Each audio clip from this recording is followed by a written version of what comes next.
Escuchas a La Informante, el podcast de la neta, en el que te mantenemos al día en los debates sobre democracia, derechos humanos y derechos de las mujeres, con la conducción de la periodista Luna Grado.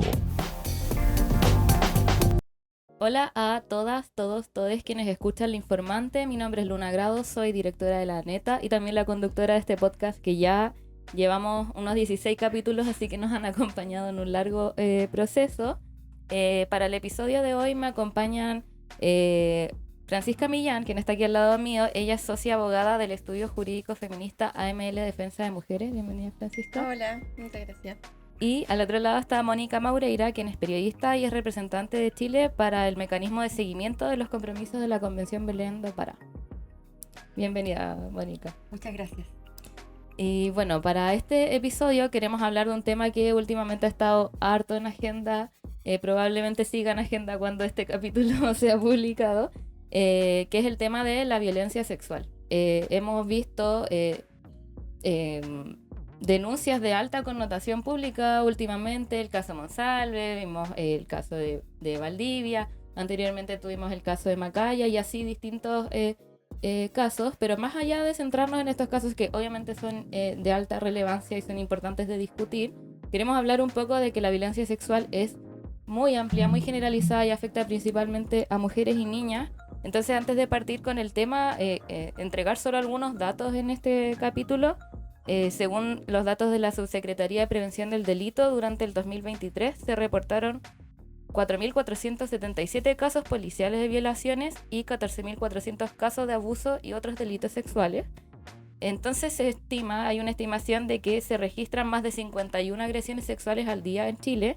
Eso implica que son una agresión más o menos cada 28 minutos, lo cual es una cifra gravísima. Y también en estos datos podemos ver que principalmente las víctimas son mujeres, llegando como un 86% en ambos tipos de delitos, en caso de violación y de abuso y otros delitos sexuales, y principalmente los perpetradores son hombres, llegando al 98% al menos en el caso de violación, y en el caso de abuso y otros delitos sexuales el 94% de los agresores son hombres. Entonces ahí vemos que hay una disparidad de a quienes afecta y quienes realizan violencia sexual. Entonces quería partir preguntando, teniendo todas estas cifras y sabiendo que existe legislación que sanciona y penaliza los delitos sexuales, no llegamos a la justicia. Como las cifras en el 2020 es que apenas un 26% de las causas tuvo una salida judicial y un 7% solamente lo hizo con una condena para el agresor. Entonces quería preguntarles a ustedes como, ¿en qué se está fallando para llegar a estos niveles de impunidad? ¿En qué fallan las instituciones? Estos son solamente los casos que se denuncian. Entonces ahí quería preguntarle a ustedes como la perspectiva que tienen respecto a eso. Bueno, es importante hacer el énfasis en primer lugar de qué es lo que se denuncia, ¿ya? O sea, lo que está detrás de eso es bastante más sin duda y es parte del nudo crítico de esta situación. Ya ahora, en el tratamiento del proceso hay muchas falencias desde un principio, o sea, de cómo se toman las denuncias efectivamente, de cómo estas se investigan o no se investigan, ya que es, diría yo, como también un punto central, en tanto existe una desidia institucional que no creo que tenga que ver con una posición ideológica o decidida sobre el tema, sino más bien de descarte, ¿ya? De aquello que le resulta institucionalmente relevante o no al ente persecutor, en este caso, que es el Ministerio Público, y aquello que es desplazable, ¿ya? Y se ha tratado históricamente la violencia sexual como un problema de carácter privado, ¿cierto? Situado de esa víctima en particular, y por lo tanto se tiende a dar relevancia a aquellas cosas que se entienden como socialmente relevantes. Entonces, el primer giro, evidentemente, en ese sentido, es poder situar la connotación pública que hasta el día de hoy, no, a lo menos institucionalmente, no está tan instaurada. Eso por un lado. Y en segundo, que en la medida que estas causas funcionan, tienen mucho que ver con el impulso que las propias víctimas le den a esos procesos, en cómo efectivamente aporten unos antecedentes, tengan eventualmente una representación privada, etc. Y eso evidentemente va haciendo que las causas se diluyan en el tiempo. Obviamente se ha avanzado en ese sentido. El Ministerio Público cuenta cada vez con más unidades especializadas pero eso no significa que haya una solución de mayor carácter, sobre todo porque además hay mucho desincentivo en el curso del proceso para que la fiscalía haga el trabajo que tiene que hacer.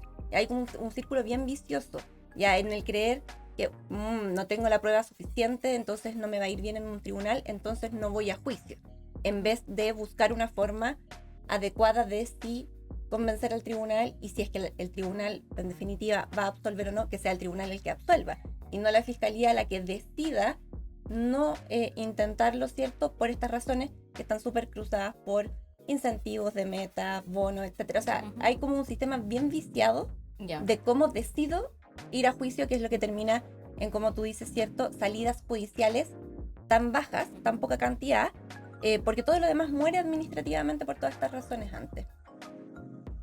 A mí, además de lo que describe, digamos, muy bien Francisca, creo que de alguna manera hay que humanizar también estos números, ¿no? Estos datos.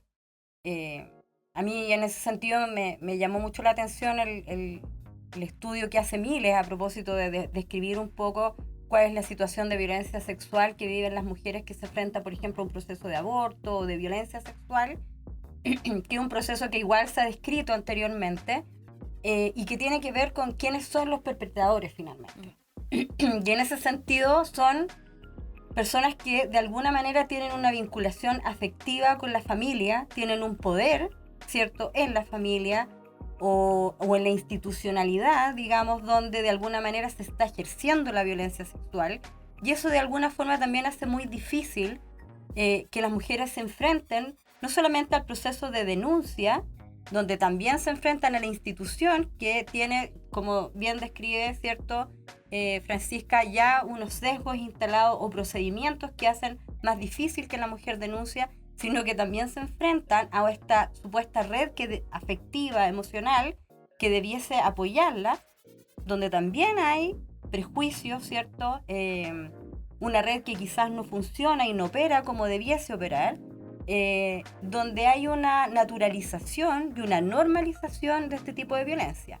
O sea, lo tenemos instalado en una cultura que se entiende como una, comillas, cultura popular, donde esta manifestación de violencia está bastante institucionalizada también, y ha sido, yo diría, a pesar de esto de la idea del interés público que de alguna manera cada cierto tiempo se instala a propósito de estos casos que son bastante bullados, está bastante sedimentada, y ha sido bastante difícil destrabar esta forma de ejercer violencia particular y mayoritariamente hacia las mujeres, que además tiene un hilo bastante largo en la trayectoria de vida, ¿no? Parte desde muy pequeña, continúa en la adolescencia, y el proceso de develación, de poder problematizarla, incluso de poder denunciarla, es muy largo. Estamos hablando de más de 10 años.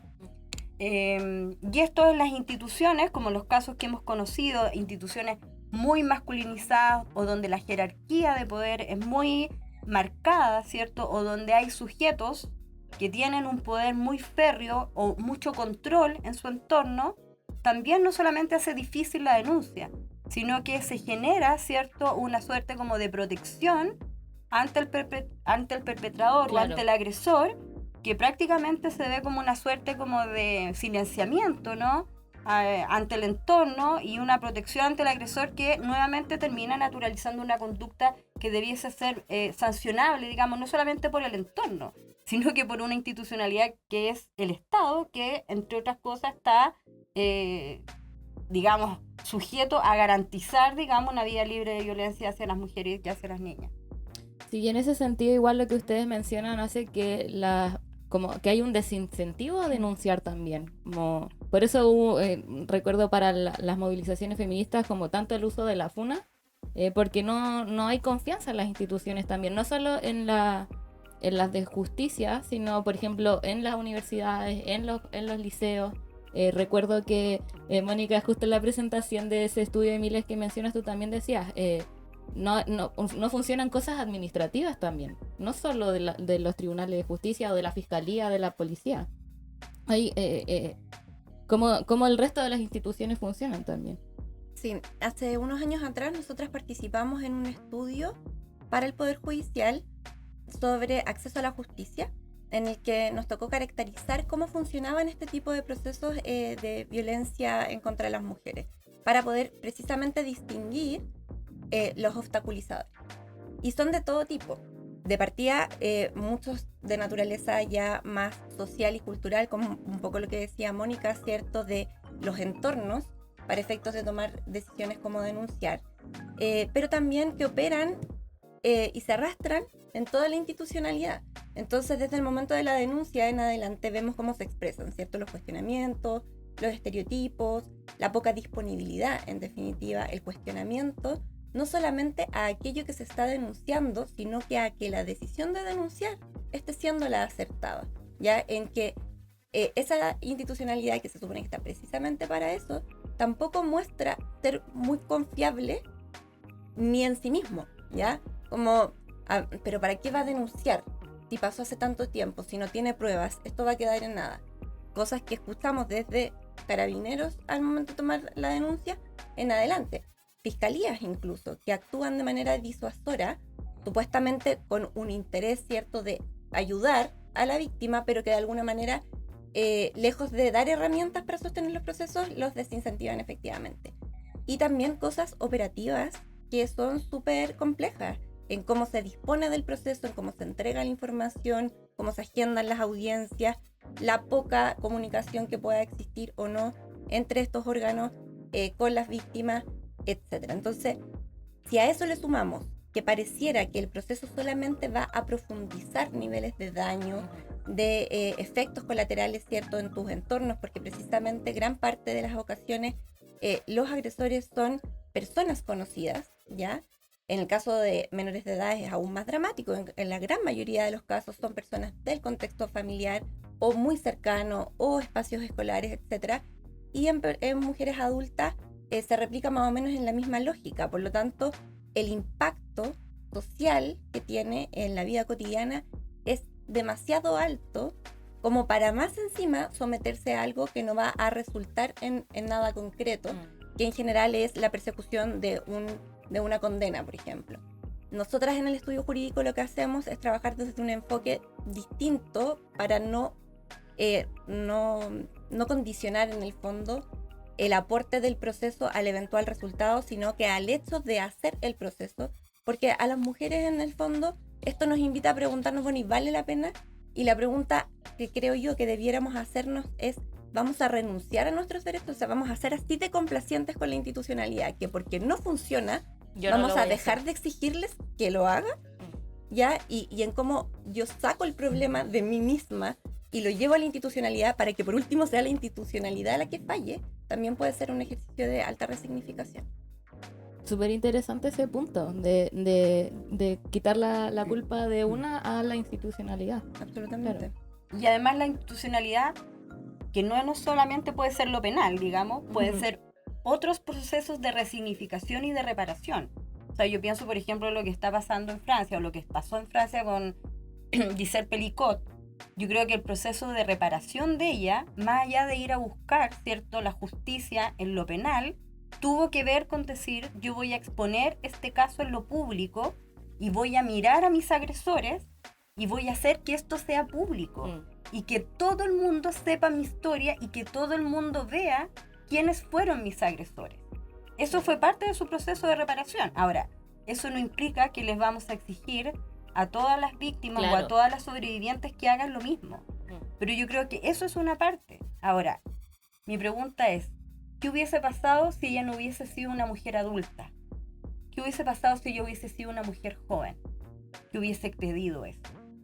Entonces ahí es donde nuevamente se reincorporan estereotipos, prejuicios que están muy instalados en nuestra sociedad. Porque si yo hubiese sido una mujer joven, por ejemplo, que además hubiese pedido una indemnización económica, ¿qué es lo que hubiese comentado la sociedad francesa? Una sociedad que es bastante compleja y que tiene bastante historia respecto de cómo enfrentar la violencia sexual. O sea, el caso de Giselle Pelicot lo conocimos así públicamente porque ella lo publicitó, pero tenemos casos dramáticos respecto de escritores, respecto de políticos que crearon generaciones completas de politólogos de la izquierda francesa, donde los casos no han sido tan bullados porque ha habido todo un tema, digamos, de ir solapando la discusión pública. Entonces, yo creo que ahí todavía nos damos cuenta del nivel de institucionalización que tienen estas prácticas respecto de cuando son las mujeres las que toman el protagonismo de cómo denunciar este tema en lo público y cómo pedir, ¿cierto? Lo que decía Francisca, las medidas de resignificación y de reparación.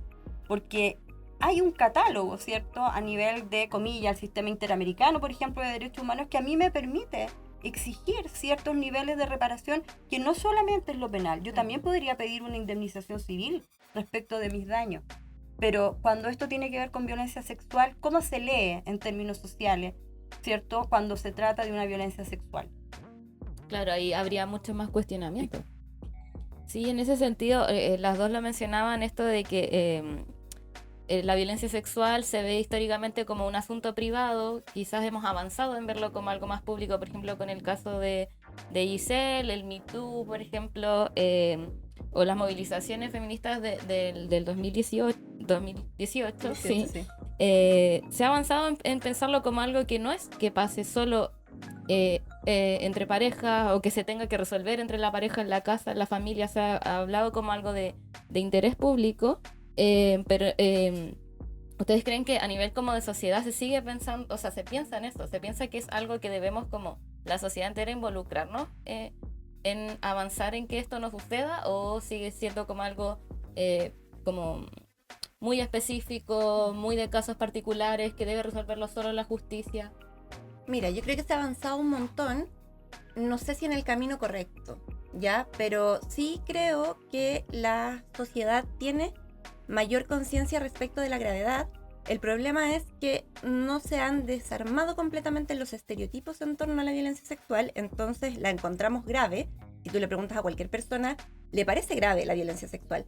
Solamente que en ese imaginario muy probablemente funciona de otra forma. Ya la violencia sexual es una pobre mujer que camina por la calle paseando su perrito a las 10 de la mañana, y está atacada por un antisocial que sale de los matorrales, se la lleva a un sitio eriazo y violentamente la amarra, la lesiona, y ella, casi que perdiendo su vida por defenderse, termina siendo violentada. Y lo cierto es que, claro, eso pasa, pero eso es un estereotipo de la violencia sexual. Este es el menor de los casos, ¿ya? Y que además es la de más fácil denuncia, porque la víctima inmediatamente percibe que está siendo efectivamente atacada, ¿cierto? Y tiene una validación social para ir a denunciar, y va a ser atendida y va a ser tratada como víctima, ¿ya? Pero el porcentaje de delitos sexuales que suceden así son realmente los menos. La justicia es mucho más eficiente, además, por todas estas características tan marcadas. Pero gran parte de estos son mujeres con personas conocidas, con las que sí eventualmente tenían algún vínculo, con las que han salido, con las que han aceptado salir, con las que a lo mejor toman algo, de lo que no se acuerdan qué pasó, etc. Y ahí todos estos claros indicios o indicativos de violencia se diluyen, se dispersan, y la sociedad no los distingue. Por lo tanto, ¿les importa la violencia sexual? Sí, pero ¿es capaz de verla? Ese creo yo a donde está como principal el problema. Ahora, cuando la sociedad es capaz de verla, ¿cómo la procesa? También creo yo que es algo importante de preguntarse, porque cuando salen casos así que son súper bullados, ¿verdad? Y todo, efectivamente la sociedad se indigna y quiere una respuesta institucional, pero ¿cuál respuesta institucional? Y ahí yo creo que hay que ponerle harto ojo a la forma tan punitivista de procesar hoy día los fenómenos estructurales, porque claramente el castigo de cárcel, por ejemplo, es algo deseable, esperable y organizado, ¿cierto?, por nuestra sociedad cuando se comete un delito. Pero ¿es esa la solución a ese fenómeno estructural que estamos viendo? Entonces esta cosa de ponerle nombre de víctima a todas las leyes, armar un nuevo tipo penal porque resulta que sucedió una nueva forma que a lo mejor no está tan cubierta, o para responder a la conmoción social, elevar las penas, viene siendo una forma que en realidad es hacer todo para hacer nada, porque van a seguir ocurriendo, digamos, y no estamos generando políticas efectivas de prevención, ni de desnormalización, ni tampoco vías lo suficientemente efectivas para evitar los continuos de violencia en los que las mujeres nos encontramos. En el ámbito de la prevención es donde más, de alguna manera, se han no se han puesto los esfuerzos, por decirlo de alguna forma, en prevenir, digamos. Es menos sexy, digo yo. Claro, es lo menos sexy. En todos los temas. Es En lo todo. que más desgasta, donde quizás menos creatividad, menos innovación hay respecto de cómo garantizar la no violencia, digamos, hacia las mujeres. Yo diría que efectivamente se ha avanzado, pero claramente yo lo veo en el lenguaje, ¿cierto? Que utilizan los agentes de justicia, incluso todavía lee, digamos, que la violencia hacia las mujeres es un delito menor, cotidiano, pero menor, con independencia, digamos, de estos casos bullados. Ahora, sí creo que hay un problema en las instituciones jerarquizadas, ¿sí? Iglesia, Fuerzas Armadas, educación, el tema de la educación, el tema de la salud, el tema de las Fuerzas Armadas. Ahí el tema de la violencia es un tema, justamente por el tema de la jerarquización con que esas instituciones, digamos, funcionan. Y la familia. O sea, claramente el ámbito de la familia es un ámbito en que no nos hemos podido meter. Entonces, Bueno, también institución jerarquizada. También institución jerarquizada. Claro. Entonces, lo que dice Francisca respecto de los esfuerzos por cambiar imaginarios, son esfuerzos que también se tienen que asumir desde el interés público, y ahí, guste más o guste menos, se tienen que hacer esfuerzos, digamos, desde el Estado en promover ese tipo de cambio a nivel educativo.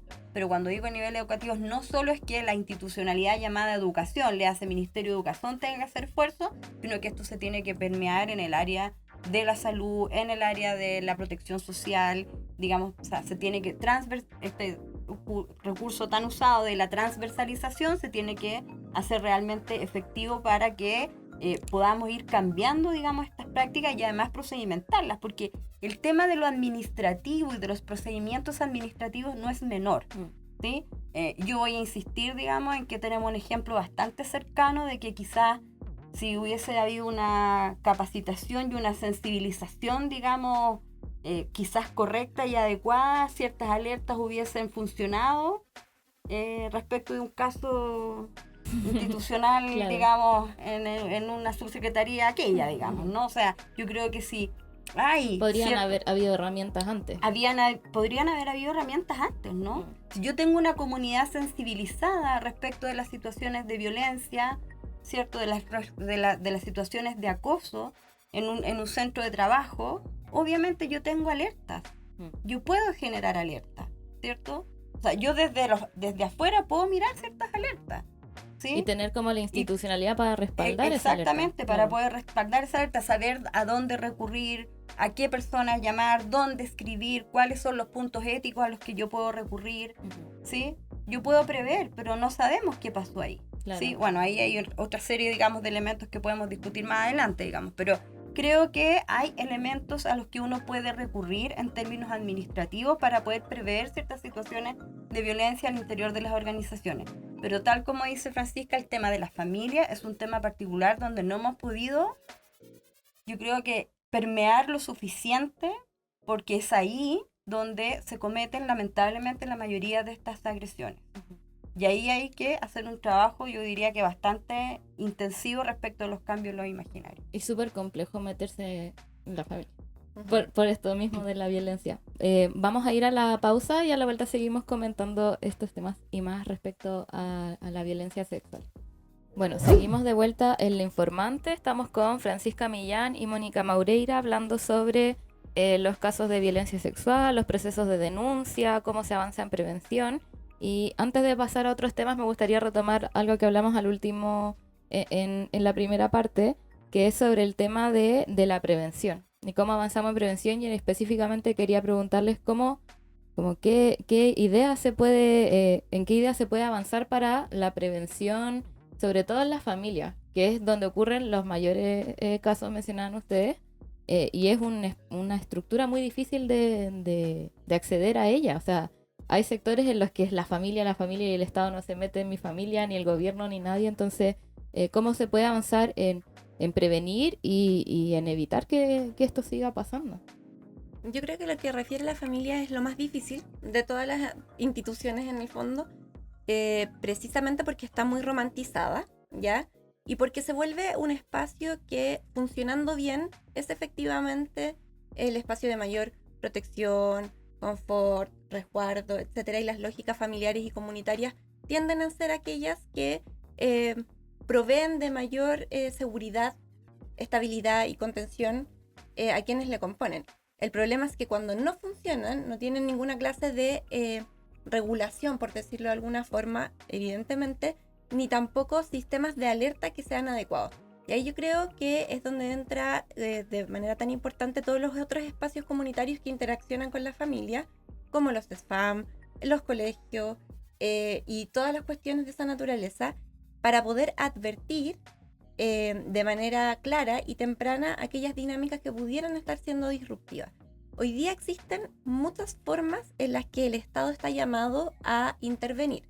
El problema, en mi parecer, es primero que es un funcionamiento muy clasista, que tiene en realidad situada su atención en las familias que puedan entenderse especialmente vulnerables, pero que desoye absolutamente todo lo que pueda pasar en cualquier otro contexto familiar, que son además en general la mayoría de las familias chilenas. Entonces, los colegios, los centros médicos públicos o privados no se meten mayormente y hacen un poco vistas ciegas, ¿cierto?, de dinámicas familiares que puedan estar siendo disruptivas, de conductas o no, que puedan estar teniendo niños, niñas y adolescentes en los espacios escolares, en la medida que sepamos que son familias no vulnerables, ¿cierto? Pareciera que tenemos el check más o menos completado, mientras que todos aquellos espacios que se categorizan como de mayor vulnerabilidad tienen al Estado metido, pero hasta el cuerno, ¿cierto? Y ahí en el fondo uno dice, ¿esto con qué tiene que ver? Y en realidad tiene que ver con pobreza, no tiene que ver con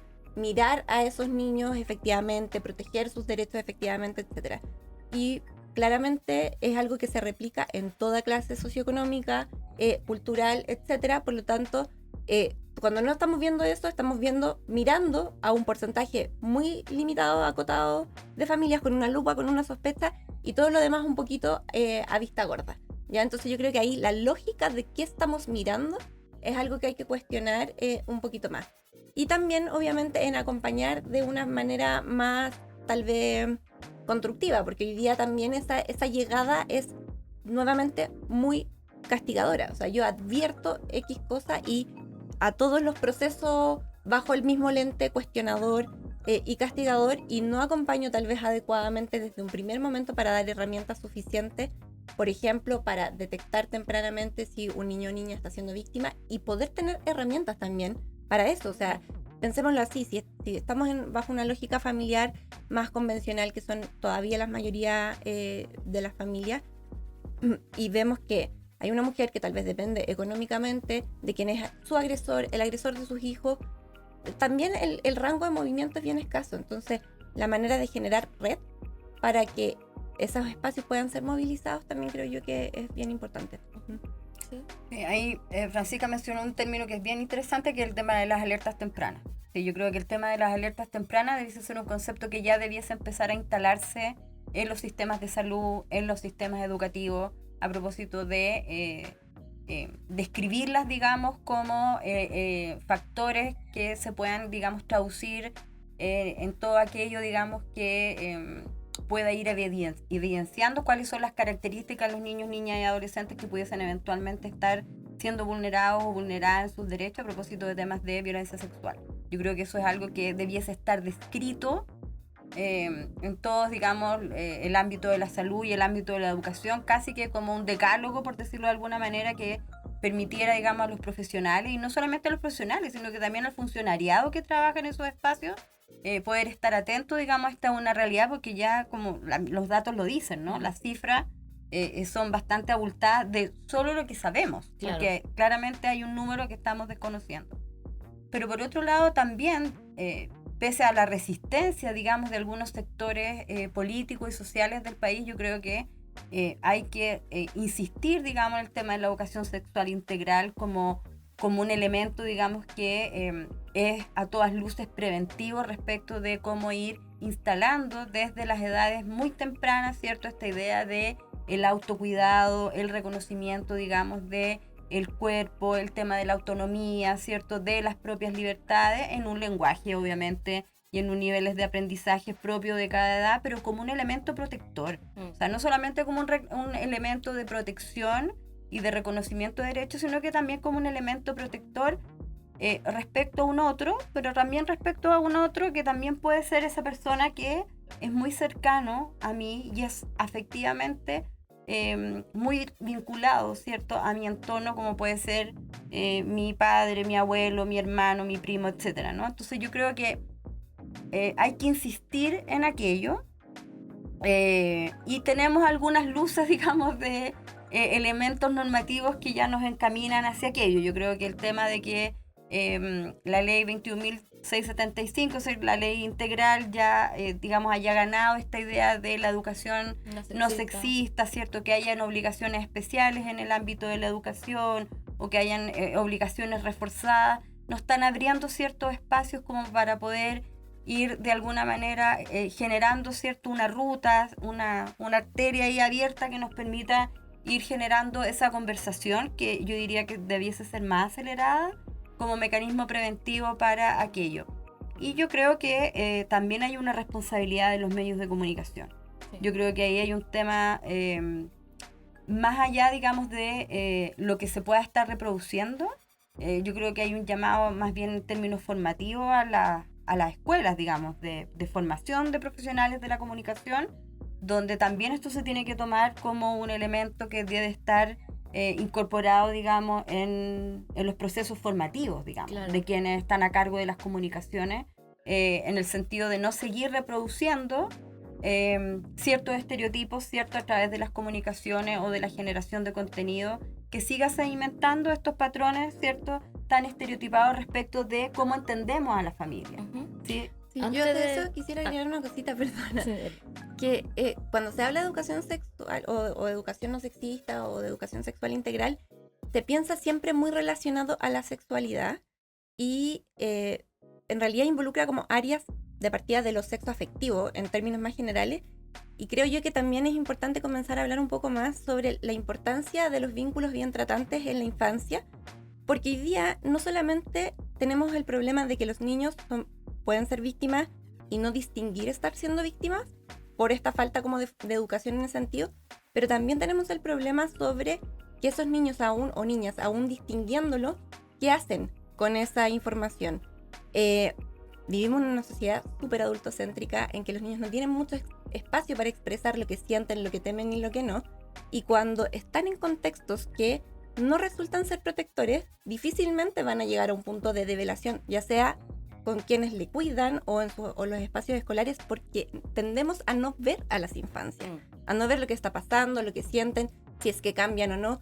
Mónica dice, bueno, debieran todos saber cuáles son los síntomas, por decirlo de alguna forma, o las características, pero aunque las sepamos, las estamos mirando, o sea, creo que no, ¿ya? Y ahí hablar sobre crianza, cuidados, etcétera, también refiere a ese tipo de violencias, tanto para prevenirla como para poder obtener esa información de manera temprana, porque en general son cuestiones que se tienden a develar entre 10 a 15 años con posterioridad de que hubiesen ocurrido. Uh-huh.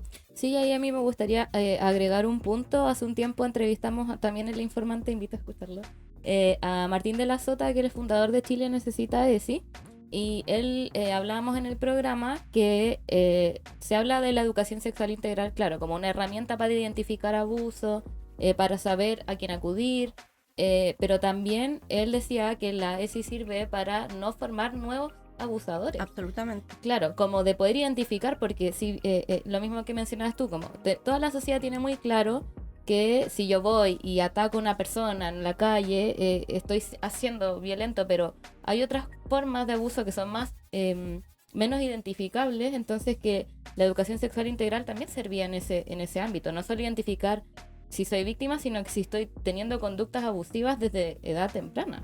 Sí, claro. Nosotras homologando a la campaña o al, ¿cómo se llama esto? Al hashtag de lo ocurrido en Francia, que era que la vergüenza cambia de lado, uh-huh. Cuando sucedieron estos casos más, connotados como lo de la subsecretaría de Monsalve, hicimos un hashtag que era que las precauciones cambian de lado, que tenía que ver con empezar a convocar a que quienes son en general los agresores, ¿cierto? Los hombres empiezan a cuestionar sus conductas que puedan terminar configurando acusaciones de este tipo, ¿ya? Porque la verdad es que en general las precauciones están puestas en las mujeres. Nosotras tenemos que cuidar qué nos ponemos, a dónde vamos, con quién, qué tomamos, etcétera, para evitar ser víctimas. Y poco se habla de qué estamos haciendo para evitar la ocurrencia de esos hechos, ¿cierto? De que los agresores dejen de ser tal, ¿ya? Gran parte de las veces, ¿cierto? Escuchamos agresores diciendo, no, pero es que sí fue consentido, pero que ya, y esta discusión se entrampa entre que si querían o no querían.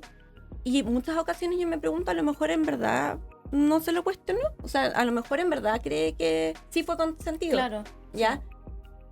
Eso le quita su responsabilidad penal, por supuesto que no. Pero a lo que voy es, ¿qué desarrollo estamos teniendo hoy día sobre sexualidad para que incluso quienes son agresores puedan distinguir estar cometiendo una agresión sexual? Existe mucha condescendencia, autocondescendencia con, bueno, pero si no me dijo que no. O sea, ese es tu desde respecto de la dinámica sexual. No, estaba ahí quietita, no dijo que no.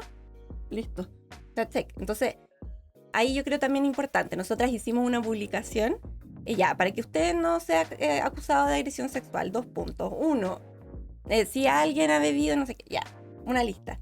Los comentarios a ese post, te juro que entre de reír y llorar, ya, nosotras los agarramos y después hicimos otro post con los comentarios ya de hoy, bueno, y ahora hay que ir al notario, bueno, y vamos a tener que grabar y no sé. Claro, o sea, vamos a tener que firmar un contrato antes de... Si verificar el consentimiento de una práctica sexual con una persona determinada te resulta una burocracia nivel ir al notario, o sea, preguntémonos qué estamos entendiendo por sexualidad, y eso claramente parte desde educación sexual infantil. Yo creo que también es una manera como de ir despejando esto que se entiende como violencia simbólica, ¿no? Que la tenemos muy incorporada y también muy invisible, ¿no? Y que de alguna manera hace florecer una serie de otras violencias que son bastante diversas también y que de alguna manera van escalando, ¿no? Hasta estos niveles de agresividad. Ahora yo creo que es interesante este ejercicio que plantea Francisca porque también va problematizando estas ciertos como rituales que se están viendo ahora socialmente y que también parecen estar como muy incorporados en las rutinas de la noche o del divertirse o del de relacionarse, y que uno se pregunta, bueno, ¿será necesario llegar a esta altura? Porque también hemos visto muchos casos también de que, comillas, parece que para ir a divertirse es necesario andar con alguna droga que implique el sometimiento, ¿cierto?, de alguna mujer a propósito de dejarla instalada en el trago mientras ella va al baño. O sea, nadie se está cuestionando, digamos, que esto es como algo que usual, como una práctica. Tengo que yo andar con esto, ¿cierto? Que además es de un grupo específico que lo está usando, o sea, que corresponde a un acceso económico determinado, a personajes públicos determinados. No hay un cuestionamiento público de aquello.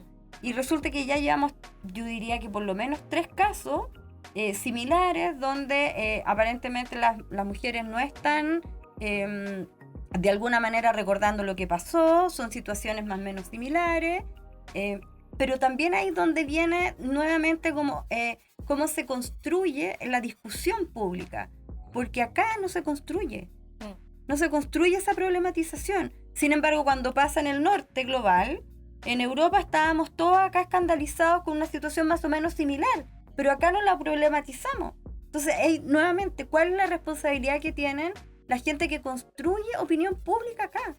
O sea, nos preocupa más lo que pasa en el norte que lo que pasa acá. Acá hemos tenido por lo menos 3 o 4 casos donde parece que hay un patrón, ¿cierto?, de sometimiento químico, ¿cierto?, hacia las víctimas, y no les parece como algo que debiese ser un escándalo, que alguien debiese tomar la rienda al respecto. Pero cuando le pasa a una mujer francesa, sí es un escándalo, ¿sí? Pero acá no. Claro. Y ahí retomo un punto también que tú decías, Mónica, sobre los medios de comunicación. O sea, en esto de que el tema pase a ser un tema de preocupación pública, interés pública, se pasa a otro lado, que es como tengo que saber todos los detalles de esta denuncia, de lo que pasó, siendo elementos como innecesarios, morbosos en muchos casos. Entonces, en ese sentido, los medios de comunicación, ¿qué rol cumplen también? ¿Y cómo lo están haciendo actualmente en los casos de denuncias de violencia sexual? Ese es un punto súper importante porque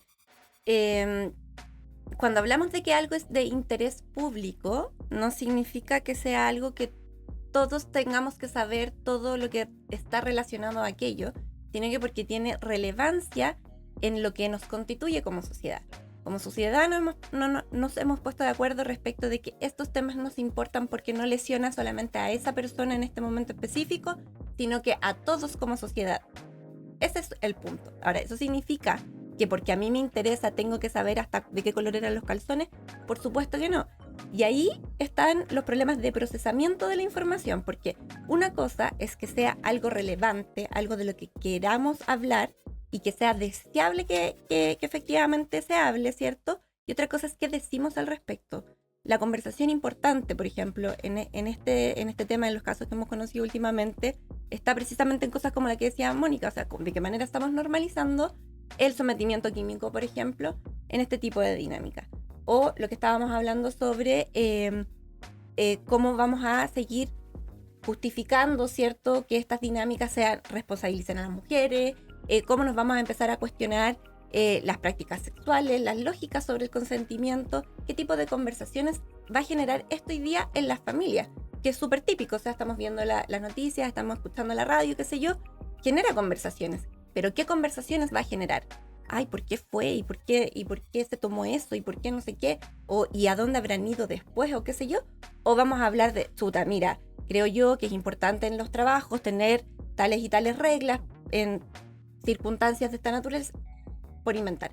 Ya, también además, el ojo que hay que poner sobre que la desnormalización de la violencia viene dada de enterarnos de casos. Eso es así. Uh-huh. Yo realmente creo que, por ejemplo, que esto estaba el asunto de Monsalve y sale en un esquema muy parecido las acusaciones respecto de Jorge Valdivia, y si bien, según los datos, suceden 50 casos de esta naturaleza al día, ¿cierto? Es llamativo que 2 casos tan parecidos, involucrados 2 personas, y a mí me parece que no es casual. No es casual porque muy probablemente si esto le hubiese pasado a la víctima de Valdivia sin que hubiese pasado lo de Monsalve, a lo mejor ella no hubiese ido a denunciar al tiro. Ya, porque está en el imaginario ya la conversación, porque es más fácil desnormalizar algo que estás escuchando. O sea, tú te pasa esto y hace 3 días tú habías visto en la noticia que la salía, que el pisco sour, que no se acuerda de nada, y el enlace, el match, en el fondo, que así es mucho más rápido y mucho más eficiente, y te sientes validada socialmente porque tú sabes que la gente está recriminando la situación, entonces te sientes más validada para ir a denunciar. No es casual que después de eso haya otra persona denunciado a Valdivia también, porque esa persona que estaba en su casa, todavía a lo mejor sin haber conectado todo lo que había sucedido, ve que él ha sido denunciado por una dinámica parecida y logra el impulso. O sea, entonces es relevante precisamente por ese tipo de lógicas, de romper conductas más normalizadas, pero no de que eso vaya a significar que entonces creamos que nos podemos meter hasta en las esferas más íntimas de la vida de una persona. Ese proceso de delación no ha sido capaz nadie de contarlo en los medios de comunicación. Entonces, el tema del interés público también pasa porque los medios de comunicación hagan las preguntas precisas y correctas. ¿Y por qué no se hacen? Porque no tenemos colegas, digamos, que estén lo suficientemente profesionalizados, con el suficiente background para poder hacer esas preguntas, y porque no se está invitando tampoco a los programas donde se están tocando estos temas con personajes o fuentes, digamos, especializadas en estos temas.